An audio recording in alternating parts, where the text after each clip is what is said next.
Bonjour et bienvenue à une nouvelle émission de Histoire de livres. Aujourd'hui, j'aimerais ouvrir cette émission en vous laissant une petite phrase très intéressante parce que la littérature, c'est plus que de l'information. La littérature est faite de plaisir, de mots, d'images qui entraînent l'âme vers des régions nouvelles, en dehors des codes de la science et de tout ce qui nous est appris. En fait, la littérature nous amène vers l'émotion et la création sans filtre. Alors, à mes côtés aujourd'hui, j'ai le plaisir d'accueillir une nouvelle auteure dont le nom est France Légaré, qui vient nous parler de l'histoire, de la petite histoire de son premier livre, Limonade. Bonjour, France. Bonjour. Dites-moi, France, comment est né ce projet de livre, ce conte pour tous? Mon Dieu, vous en avez presque fait la lecture au début de l'émission. Et c'est né, l'idée, c'était, je voulais faire un film. J'ai une idée de film, ça fait des années pour Limonade. Et puis, j'ai décidé en janvier 2011, j'ai dit, bon, je m'installe, puis je vais faire le film. Un de mes amis m'avait déjà dit, l'argent va venir de où elle est présentement. Okay. C'est ce que je me suis dit avec cette idée. Puis j'ai écrit le synopsis du livre. Après l'avoir terminé, j'ai appelé M. André Melançon. Et puis, je lui ai dit que j'avais une belle idée de film, puis que c'est lui, j'aimerais que ce soit lui qui puisse faire le film. Comme il est associé au Conte pour tous, oui. Vous aviez évidemment là un interlocuteur privilégié. Bien, j'avais comme Bac et Bottine encore en tête, puis La Guerre des Tucs. Et puis, il a été très gentil au téléphone. Et puis, il m'a invité à lui envoyer ce que j'avais fait, et puis qu'il me rappellerait. Finalement, il m'a rappelé environ une semaine plus tard, puis il m'a dit « Mais il y a quelque chose de très beau là-dedans. » Là, j'ai bien aimé, surtout son ton de voix, la façon dont il l'a dit. Et puis, mais il me dit « Un film avec une histoire comme ça coûterait une fortune au Québec, et les budgets, tout ça. » Il m'a invité, il dit « Peut-être que l'idée, ce serait de faire le dessin animé pour le grand écran. » Je trouvais l'idée bonne et tout ça, mais en fermant la ligne, après, j'ai pensé, je dis « Une de mes très bonnes amies, c'est Mme Colette Chabot, qui est journaliste et écrivain. J'ai dit, je vais demander à Colette si elle aimerait m'aider, puis je vais faire le livre. Puis elle était partie en Indonésie à ce moment-là, donc j'en ai profité pour écrire les 3 premiers chapitres. Je l'ai rappelé, puis on est des bonnes amies, donc elle me disait, ben tu sais, France, mais elle dit, envoie-moi ce que tu as fait. Finalement, j'ai reçu un courriel d'elle me disant « Il me tarde de connaître la suite. » Alors, c'est une très bonne façon d'écrire avec un coach d'écriture pour te permettre de te rendre au bout de ton expérience. Oui. Maintenant, le livre comme tel nous présente ou nous place dans quel contexte? Bien, c'est le contexte, c'est un groupe d'adultes qui sont réunis à la mort d'un de leurs professeurs de la petite école. Puis ils se remémorent le fameux été qu'ils ont vendu de la limonade. Il y a quelque chose qui est arrivé à la limonade qui a transformé tout le village. Et qui sont les seuls qui n'en ont pas bu. Donc, c'est les seuls qui peuvent sauver le village. Puis leur détermination de le faire les a amenés en forêt pour découvrir la façon de sauver le village. C'est en forêt qu'ils trouvent la solution. Ah, magnifique mise en situation. Oui, c'est très agréable. À quel public en particulier? Parce que là, je vois bien que vous vous adressez aux jeunes de milieu scolaire ou de niveau scolaire. Est-ce qu'il y a une clientèle particulièrement intéressée? Bien, moi, je dirais qu'il est pour tout le monde.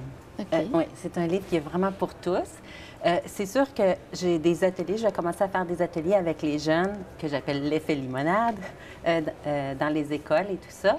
Mais la lecture, il y a beaucoup d'adultes qui ont lu Limonade, et puis ils m'ont tous dit qu'ils ont beaucoup aimé. Ils ont aimé d'être transportés dans ce monde, le monde où tout est possible. À cet âge-là, l'âge des enfants, c'est l'âge que tu n'as pas encore mis de barrière et puis que tu crées ta vie, tu penses que tu peux tout faire dans la vie. Donc, c'est pour ça que leur détermination en forêt et tout ça, ils ont ce côté innocent, ils ont ce côté de poursuivre puis de se fier aux signes que la vie leur donne. Ils sont vraiment... Autrement dit, on est un peu chacun des personnages un moment dans notre vie. Il y a 6 personnages principaux dans le livre et puis... quelquefois, on est un peu plus un peu plus l'autre, mais on voit qu'ils sont tellement unis là-dedans qu'on a l'impression de suivre une personne à travers la forêt. Hein? Et on reconnaît chez vous les qualités d'une animatrice, d'une communicatrice. J'aimerais que vous nous situiez un peu quelle est votre relation avec un grand personnage de l'histoire du Québec? Mon grand-père, Ovila Légaré, c'est un homme que j'aimais beaucoup. D'ailleurs, j'avais réussi à adopter son petit chien quand j'étais petite. J'ai réussi à l'adopter pour qu'il me laisse m'asseoir sur les genoux de mon grand-père, parce que c'est lui qui avait le contrôle du sofa. Et puis mon grand-père, bien, j'aimais ça. J'ai eu quelques conversations. On ne s'est pas vus aussi souvent. On se voyait comme dans le temps des fêtes et tout ça. Mais chaque fois, il y a des moments qui sont restés qui étaient vraiment, je dirais, très chauds. Tu sais, j'ai eu un vrai grand-papa, là. C'était vraiment l'image du grand-père pour Oui, vous, oui. mais c'était aussi un folkloriste très Oui. connu. Oui. Est-ce que sa mémoire a été suffisamment cultivée pour que la nouvelle génération se rappelle de lui? Bien, moi, je vais vous dire que je trouve que je suis allée, je vais vous dire, quand j'ai écrit Limonade et que j'étais prêt avec mon manuscrit dans les mains, je suis descendue à Montréal, au parc, au Villa-Légaré. Je savais que mon grand-père avait un parc qui portait son nom, mais je n'étais jamais allée de ma vie. Je l'ai trouvé, mais j'étais surprise de voir que son nom n'est pas écrit nulle part. Dans le parc, il n'y a rien qui est dit. Puis j'avais entendu dire qu'on avait planté un chêne ou quoi, mais finalement, je pense que c'est pas dans ce parc-là. Je le cherchais en marchant le parc. Et puis, je me suis quand même assise à une table, j'ai pris un dîner là. Je m'étais apporté un lunch pour dîner là, puis je parlais à mon grand-père, puis je disais... Tu sais, j'ai écrit un livre et tout ça, mais j'avais eu l'impression de toute façon qu'il était avec moi tout le temps que je l'ai écrit. Et puis, c'est comme si j'ai fait, je sais pas, une union avec mon grand-père avant d'aller présenter mon manuscrit. Alors, la première façon d'introduire votre projet, ça a été de le présenter peut-être à votre grand-père au Villa-Légaré pour qu'il vous protège ou il vous guide dans cette expérience. Mais oui, c'est drôle parce que j'ai revu des choses sur mon grand-père que je connaissais pas vraiment, comme c'était lui qui avait écrit Nazaire et Barnabé. C'était une émission de radio. Puis j'ai lu un peu le synopsis, si on veut, comme quoi que c'était un groupe d'adultes qui se retrouvaient, d'hommes, qui se retrouvaient dans un village sans curé. Ça me fait rire. Puis j'ai dit, j'ai vu le rapport avec Limonade. Ah oui, absolument. Parce que les enfants, ils se retrouvent justement sans rien, là. Tout ce qu'ils ont connu, ils l'oublient, ils le laissent de côté pour pouvoir avancer en forêt. Sans le savoir, il vous a peut-être légué ce côté créatif et magique. Bien, qui va vous sûrement. permettre à vous aussi, aujourd'hui, avec les gens qui sont de votre génération, de le partager. Oui, certainement. Bien, lui puis mes parents aussi, mon père et ma mère sont deux artistes. Puis surtout, deux artistes, mais deux amoureux. L'amour qui est entre mes parents, bien, je peux dire qu'elle est aussi dans Limonade. C'est cette beauté que j'ai eu la chance de vivre. Alors, dans ce conte pour tous, tout le monde va se retrouver, va retrouver un peu la magie de l'enfance. Oui. Oui? Oui, il se retrouve à quelque part. Puis c'est aussi, il y a beaucoup de vertus. Il y a des beaux passages aussi. Il y a beaucoup de passages drôles. Puis c'est drôle parce qu'il y a beaucoup de gens qui m'ont dit, après l'avoir lu, j'ai eu l'impression de voir un film. J'ai dit, oh, merci! Alors, c'est souvent une belle qualité d'écriture que d'arriver à visualiser les scènes qui nous sont proposées et de suivre l'évolution des personnages. Alors, France, félicitations d'abord pour ce premier ouvrage, Conte pour tous. Et j'espère qu'on aura l'occasion de vous retrouver avec d'autres projets éventuellement. Oui. Merci d'avoir été là. Alors, nous poursuivons après la pause avec notre second invité d'aujourd'hui, M. Denis Martin-Chabot.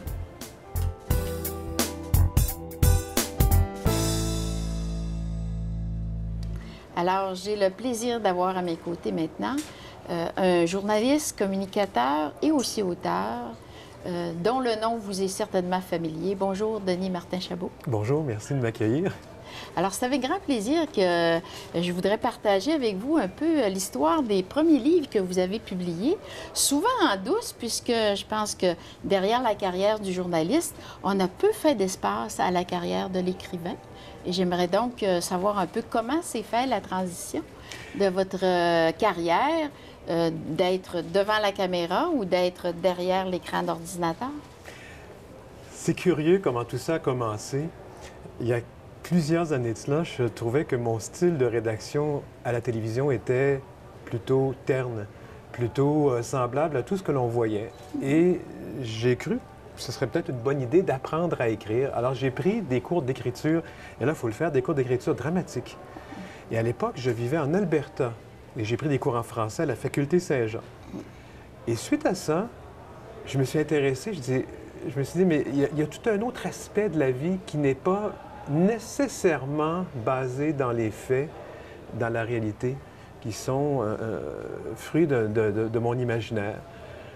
Et pour m'amuser, je me suis créé des personnages, un univers, et j'ai commencé à écrire. Et quand on écrit, l'idée, c'est d'être lu au bout de la ligne. C'est vraiment le cas de le dire, au bout de la ligne. Hein?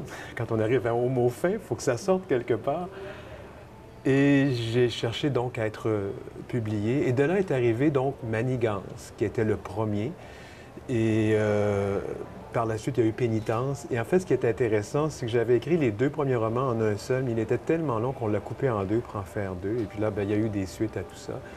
Mais c'était vraiment, je suis arrivé, je pense, par accident dans l'écriture. Bien que je suis quelqu'un qui lit beaucoup, j'adore lire, je peux lire au moins un livre par semaine. Alors, je suis arrivé dans l'écriture un peu comme ça, par accident. Alors, dans le thème d'aujourd'hui, justement, nous explorons l'idée que la création littéraire, ça va bien au-delà de l'information de base. Ça s'en va dans le domaine de l'imaginaire. Oui. Ça nous projette aussi dans des mises en situation sociale qu'on n'a pas nécessairement dans le domaine de l'information au quotidien. Certainement pas. De quelle façon la trame de vos livres est-elle construite? À quel public vous adressez-vous particulièrement? Bon, c'est sûr que mes 4 premiers romans font partie d'une série qui s'appelle Histoire du village. Le village étant le village gay de Montréal, mais ce sont des histoires qui se passent partout dans le monde. En fait, on se promène jusqu'en Afrique avec mes romans. Et je ne voulais pas en faire ce qu'on appelle des romans gays. De toute façon, ce n'est pas un genre littéraire et je n'aime pas caser les choses. Je pense que mes personnages, beaucoup de mes personnages sont gays, mais ce sont des personnages qui vivent des thèmes qui s'appliquent à tout le monde. Et d'où j'ai pris mon inspiration? Bien, je pense que la meilleure inspiration pour moi, c'est dans le quotidien. Par exemple, récemment, j'étais dans le bus, récemment, il y a quelques années, j'étais dans le bus à Montréal. Et je voyais cet homme qui était assis et il était le dos tout replié. Et je me suis imaginé, mais qu'est-ce qui a causé à cet homme-là cette situation? Évidemment, je suis allé beaucoup plus loin que, il y a peut-être eu un accident de la route. Non, je me suis dit peut-être qu'il a porté un sac à dos toute sa vie. Et ce sac à dos étant le sac dans lequel tout le poids de son existence, parce qu'il avait l'air un peu miséreux, c'est la misère qu'il a traîné. Et là, je me suis mis à inventer une histoire autour de ce personnage que je ne connaissais pas. Donc, l'inspiration est venue du hasard, mais vous avez campé votre histoire quand même dans un contexte montréalais, Oui. mais qui peut se reproduire n'importe où dans le monde maintenant. Voilà. Et c'est sûr que, je dis aux gens, on peut sortir le journaliste de la salle de rédaction, mais on ne sort pas la salle de rédaction du journaliste. Alors, il est évident que mes romans ont toujours une espèce de base dans la réalité, dans une nouvelle quelconque. Par exemple, celui-ci, il y a un effondrement de viaduc. Je veux dire, je pense qu'on est à Laval aujourd'hui. Ça va nous rappeler... Ça nous rappelle des choses. Le roman précédent qui s'appelle Innocence, il y a l'effondrement des tours à New York. Okay. Et l'autre avant, il y a une clique religieuse et on met le feu dans le campement religieux en question. Donc, vous sentez toujours le besoin d'ajouter un élément d'information assez contemporain. C'est comme la base qui vous sert ensuite à monter l'ensemble de votre scénario? J'aime bien utiliser un événement quelconque et de construire autour. Évidemment, les personnages sont inspirés des gens que je rencontre tous les jours.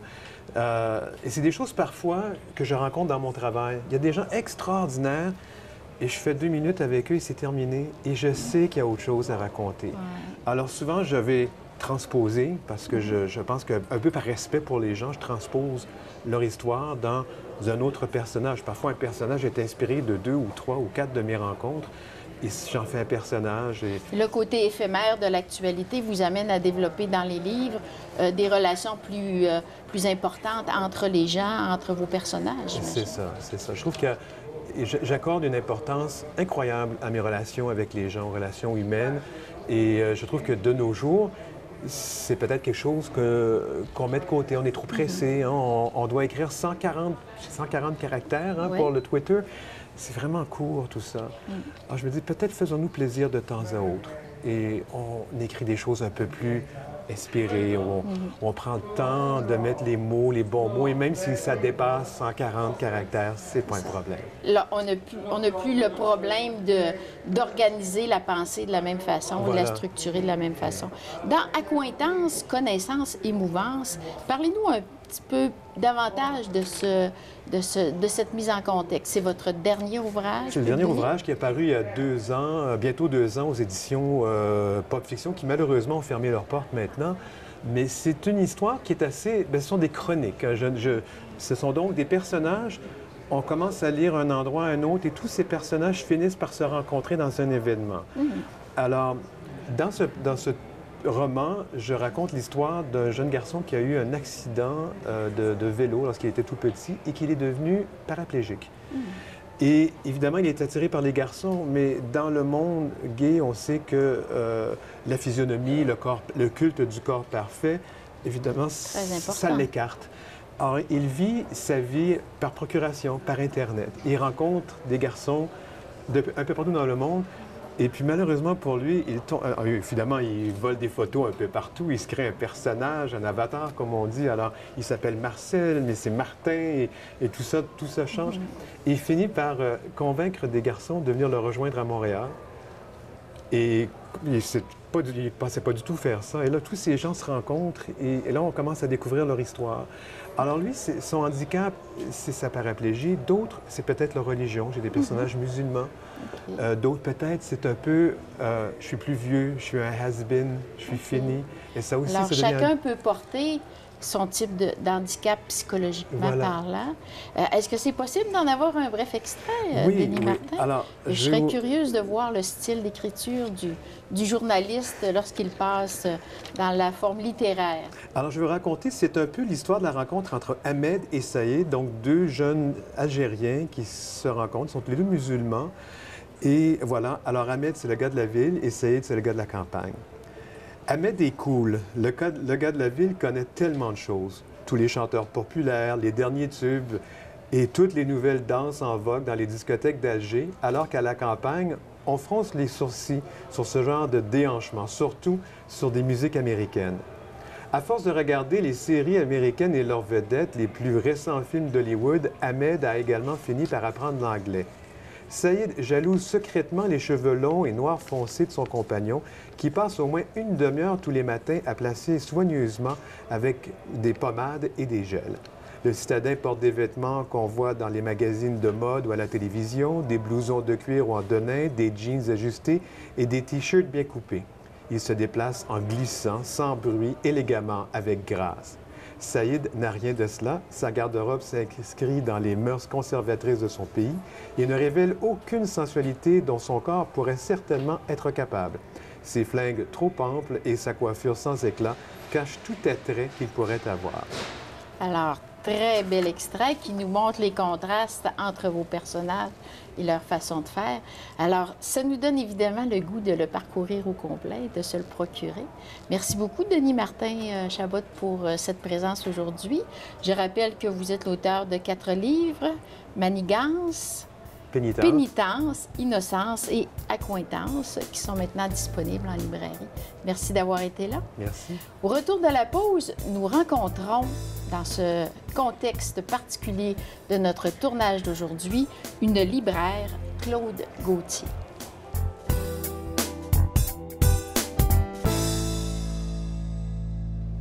De retour à l'émission Histoire de livres, j'ai pour aujourd'hui une chance incroyable d'avoir à mes côtés une libraire. Puisque dans le cadre de la Journée mondiale du livre et du droit d'auteur, nous avons souvent tendance à oublier que c'est par l'intermédiaire des libraires que les livres circulent. Alors j'accueille Claude Gauthier. Bonjour, Madame Brassard. Bonjour, Claude. Alors aujourd'hui particulièrement, nous sommes accueillis à la librairie Carcajou et j'ai profité de l'occasion pour vous demander de nous proposer quelques lectures qui pourraient agrémenter, bien sûr, notre printemps et en même temps nous ouvrir un peu sur la façon dont fonctionne le travail d'un libraire. Alors, le travail de libraire, c'est très complexe. Hein, vous savez, on doit lire beaucoup, on doit servir les clients, les rejoindre dans leurs demandes aussi. Alors, écoutez, moi, j'ai choisi 4 livres. Mais évidemment, il y a tellement de livres qu'on pourrait vous proposer. Mais on a un petit 5 minutes, alors on va aller d'une façon rapide avec mes coups de cœur ce matin. Alors, il y a le David Lodge ici, un homme de tempérament. Alors, qui est cet homme de tempérament? C'est Henry George Wells, le fameux écrivain de La machine à explorer le temps et tout ça. Alors, c'est un ouvrage incroyable, une fiction superbe et une érudition incroyable de David Lodge, parce que c'est pas juste l'histoire de George Wells, c'est aussi l'histoire de l'Angleterre dans le temps de la guerre. Comment George Wells voulait aussi... C'était un homme politique ancré dans l'action de son pays à ce moment-là. Et un homme de tempérament en filigrane, on apprend aussi que George Wells avait une vie un peu tumultueuse sexuelle. Alors, et c'est toute la montée du féminisme aussi, du socialisme. C'est vraiment un ouvrage fascinant. Alors, dans le cas d'un portrait social, un ouvrage vraiment incontournable de ce printemps. C'est ça. D'érudition aussi, on apprend plein de choses là-dedans. C'est incroyable. Alors, à lire absolument, je vous le recommande. C'est fantastique. Très bon coup de cœur pour la première suggestion du jour. Alors, on a une fiction ici. Ici, j'ai choisi un essai aussi et une biographie de Serge Bouchard. Serge Bouchard, qui est connu, l'anthropologue, le poète, le grand penseur qui travaille à Radio-Canada, entre autres, avec son émission de radio. Et c'est un essai biographique parce que c'était autant des mammouths laineux, c'est lui. C'est en partie sa vie, à travers ses écrits, tout ce qu'il a connu, vers quoi il s'est en allé, comment il est devenu anthropologue et tout ça. Et aussi ses ambitions, les Amérindiens, il parle beaucoup des Amérindiens, mais il parle de toutes sortes de choses. Comment on en est venu, nous, à devenir dans la modernité. Et c'est tout cet impact sociologique, anthropologique qu'il parle, mais d'une façon sublime. La langue est superbe. C'est vraiment un poète, un grand, grand penseur. Alors, c'est un ouvrage pour lequel on peut passer une première lecture en surface, mais on peut aussi avoir avantage à le lire et à le relire. Et je dirais même peut-être à le lire à haute voix, puisque c'est vraiment un ouvrage très particulier. Oui, effectivement, et c'est une musicalité dans sa langue, c'est incroyable. Vraiment à découvrir. Bien, on connaît Serge Bouchard, mais le lire, c'est autre chose. Et on entend sa voix en filigrane. Quand on le lit, on l'entend, le conteur, cet anthropologue-là, on entend aussi sa voix. Alors, c'est fabuleux. Et c'est la suite de plusieurs publications, puisque ce n'est pas son premier ouvrage. Non, ce n'est pas son premier ouvrage. Il parle aussi du temps qui passe. Il parle de la perte de son grand compagnon, anthropologue aussi, Denis Arcand. Alors, c'est une belle histoire à lire. C'est un essai et en partie biographie, comme je vous dis. Alors, à lire absolument. Alors, il nous amène beaucoup à réfléchir sur le sens même de la vie et de la mort. Et de la mort. Puisqu'il se sent vieillir, et évidemment. Et de la modernité. Nous partage son état d'âme. Oui, c'est ça. Oui. Alors, c'est assez rare qu'on trouve un vulgarisateur qui se commet à ce point et qui reste aussi personnel dans ses textes que dans ses productions radio, dans sa communication au sens large. Alors, c'est vraiment un ouvrage que moi, j'ai apprécié grandement pour avoir eu l'occasion de le lire. C'est vraiment très bien. Et c'est un poète, hein? Oui. C'est un poète, c'est incroyable. Très bon à lire. On va rester dans la catégorie des poètes. J'ai l'impression d'avoir le bleu qui se dessine sur cette couverture. Alors, une belle interview avec Pierre de Maisonneuve, qui travaille à Radio-Canada, sur Gilles Vigneault, notre grand poète et patriote. Alors, on veut toujours en connaître plus sur Gilles Vigneault. Il se confie intimement ici encore avec Pierre de Maisonneuve sur sa vie, sur comment ça a changé, comment il voit le Québec aujourd'hui encore et tout ça. L'angle même du pays intérieur nous ramène à toute l'évolution de la pensée spirituelle. Le Québec, à travers l'évolution de la pensée spirituelle, c'était un angle très intéressant pour nous aborder le personnage de Vigneault. Effectivement. Et Vigneault aussi, c'est un patriote, comme je dis, mais c'est aussi un homme du monde. C'est un homme d'écologie, d'environnement et tout ça. Et c'est tout ça qu'il parle aussi dans ce volume-là. Le choix de son engagement comme poète, le fait qu'il a pris la parole et qu'il a pris fait et cause pour plusieurs sujets qui le préoccupent, nous amène à le découvrir sous un angle très différent. Ce n'est pas un auteur qui s'est contenté d'écrire des livres. C'est un auteur qui s'inscrit dans la modernité de son époque. Effectivement, c'est ça. Et c'est tout l'homme, l'univers, l'environnement qui préoccupe beaucoup Vigneault aujourd'hui encore, maintenant. C'est tout ça qu'on découvre aussi. Et c'est un philosophe, hein? C'est un grand philosophe. Mais interrogé par Pierre Maisonneuve, qu'on connaît aussi comme étant un humaniste profondément engagé dans la société ou à la recherche de réponses aux mille et une questions que les gens se posent, cette relation-là me semble être très intimiste. Oui, c'est ça. D'ailleurs, Maisonneuve, c'est pas son premier livre avec... c'est une suite pour lui, là, de ses entrevues avec des gens du Québec. Il a choisi toujours des gens très significatifs pour l'histoire du Québec. C'est ça. Des gens qui ont participé culturellement à l'évolution du Québec et tout ça. Alors, celui-ci est vraiment le dernier, publié sous la plume de Pierre Maisonneuve, qui nous permet de... le dernier? Parce que Pierre Maisonneuve prend sa retraite, mais il veut rester encore très actif. Donc, on le retrouvera peut-être comme auteur davantage que comme communicateur. C'est ça. Très bonne suggestion de lecture, Claude. Voilà. Un livre qu'on va dévorer ce printemps avec un grand plaisir. Dans un tout ordre d'idées, une petite fiction, Louise Poulain, que vous connaissez, qui est une auteure de Carcajou, qui travaille à la librairie Carcajou. Alors, elle a fait une fiction, c'est son 3e ouvrage. Et celle-ci se passe, c'est Lisanne, qui est une peintre, ça se passe en Gaspésie. C'est une dame qui est à sa retraite avec son mari, qui décide de partir, d'acheter une nouvelle maison là-bas, de refaire leur vie. Et puis, ce qui est intéressant, c'est qu'elle peint des mandalas. Alors, à travers cette fiction et plein de péripéties, on apprend comment les mandalas peuvent être magiques dans notre vie, comment ils peuvent nous aider spirituellement et philosophiquement. C'est un livre que j'ai eu le plaisir de lire et j'avoue que la créativité à travers la plume de Louise Poulain est vraiment quelque chose de très positif. Elle nous invite à devenir créatifs par le biais de cet ouvrage. Effectivement. Elle en peint elle-même des mandalas aussi. Elle a commencé ça maintenant. Alors, c'est ça. C'est un très bel ouvrage à lire facilement quand on veut relaxer et, apprécier la vie, apprécier les choses, apprécier le moment qui passe. Oui. Alors, le 3e ouvrage, je crois. 3e ouvrage. De Louise Elle avait Poulain. écrit Un clin d'œil à la porte du paradis. Et elle avait écrit également Le chant des merles, qui est sur la guerre en Yougoslavie. Que j'ai eu le plaisir de lire également, qui est un très bel ouvrage aussi. D'espoir. Oui. Très contemporain, où les relations humaines sont vraiment mis de l'avant. Oui, effectivement. Au-delà des barrières culturelles, les relations entre les humains sont quelque chose de très transcendant dans son œuvre. Partout, hein, parce que même Un clin d'œil à la porte du paradis, c'est l'histoire d'une femme qui est débordée et tout ça et qui va mourir. Mais qui ne mourra pas parce qu'elle va être refusée à la porte du paradis. On va lui demander de retourner dans son corps et de revenir.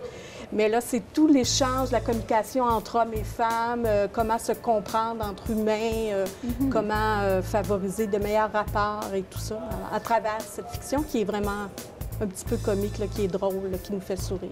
Alors, on vous invite évidemment à découvrir, si vous ne l'avez déjà découvert, Louise Poulain, qui est une auteure... libraire de Carcajou. Auteure et libraire à la fois. Oui. Alors, merci beaucoup, Claude, pour ces coups de cœur. Oui. Et en cette journée mondiale du livre et du droit d'auteur, je vous laisse peut-être souhaiter vos vœux à tous les lecteurs potentiels.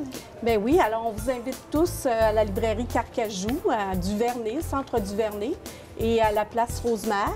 Merci beaucoup. Bonne journée et à la prochaine.